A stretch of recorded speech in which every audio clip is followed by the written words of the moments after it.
मैं बहुत ही खुश हूँ कि अब ये नरेंद्र मोदी जी की जो सरकार आई है, उन्होंने योग को काफ़ी अहमियत दी है। तब तक योग इस लेवल पे नहीं आया था जो अब आया है, इंटरनेशनल स्टैंडर्ड पर आ गया है। और बाहर की दुनिया में तो योग इतना अच्छी तरह लोग फॉलो करते हैं। मुझे कभी कभी लगता है हमारे देश के लोग इतना नहीं करते।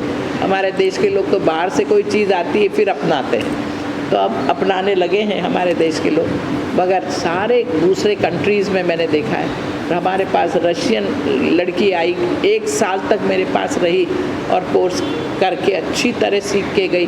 वो चाइना है, जापान है, रशिया है, ये सारे जर्मनी, इतने सारे जर्मन लोग, ब्राज़ील के लोग आए हैं, स्पेन के लोग आए हैं, आपको नाम गिना दो आप, कोस्टारिका, और मेरे को तो अभी वो भी ना, फ्रांस। मैं खुद गई हूँ बहुत से देशों में।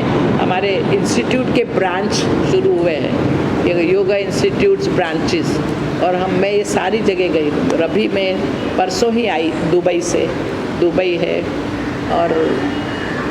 और आगे वो सारे जो देश हैं वहाँ भी योग, मगर बिल्कुल अच्छी तरह। हाँ, ये मुस्लिम कंट्री भी बहुत ही भावना भक्ति के साथ योग सीखने लगे हैं आजकल। फिर वो हमें कहते हैं कि हमें ओम कहना है, नहीं तो हम नहीं सिखाते।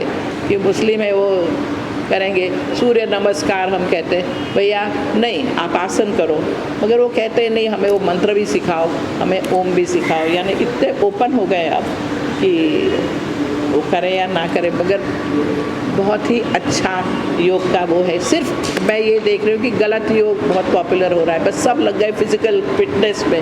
वो बिकिनी पहना और एक्ट्रेस लोग आ गए हैं और वो बड़ा अलग अलग तरह के एक्सरसाइज करा रहे हैं। योग ऐसा नहीं। मैं तो ये साड़ी में सब कुछ करती हूँ, हाँ, दिन भर साड़ी पहनती हूँ और सब कुछ होता है उसमें। करने का क्या है, जो ज़रूरी है वो है मन की स्थिति को सही रखना। शरीर तो स्वस्थ रहेगा ही, और शरीर के लिए एक्टिव रहो, बस काम में लगे रहो तो सब कुछ हो जाएगा। एक मेरे को जोक याद आता है कि जूहू बीच पर मैं चल रही थी, पहले तो गर्दी इतनी नहीं थी तो मैं वहाँ चली जाती थी, और चल रही थी तो एक हीरोइन उस समय की फेमस, वो चल रही थी, उसकी जो बेबी है आया, वो उसकी बच्ची को गोद में लेके उसके साथ चल रही थी, और बेबी बार बार कह रही थी मम्मी मम्मी, और ये हीरोइन हाथ में वज़न उठाकर कितने 5-5 किलो का दोनों हाथ में वज़न उठाकर चल रही थी एक्सरसाइज के लिए।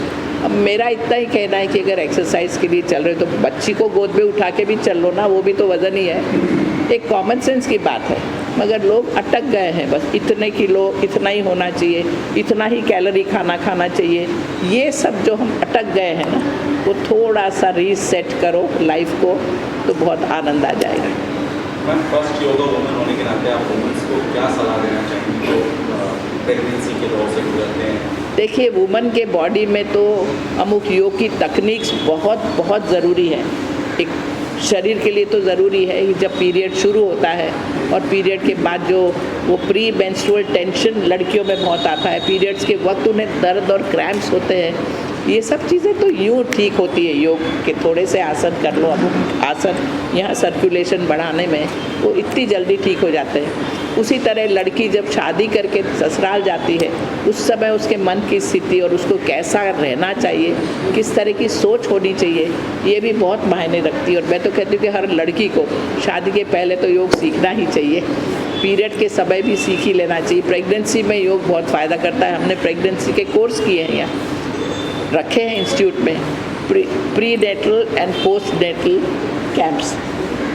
जब प्रेग्नेंट हो तब कैसे अपना ध्यान दिया जाए और डिलीवरी के बाद कैसे ध्यान दिया जाए, कैसे अपने शरीर को बिल्कुल वापस स्वस्थ कर दिया जाए, ये पहले जैसा शादी के पहले का शरीर फिर आ जाना चाहिए, ये सब योग बताता है। और ये सीखना बहुत वुमन के लिए योग, मैं तो कहती हूँ योग में ना मैन और वुमन का ऐसा डिस्क्रिमिनेशन है ही नहीं। योग में हम बात करते मन की स्थिति क्या है, उस हिसाब से योग होना चाहिए।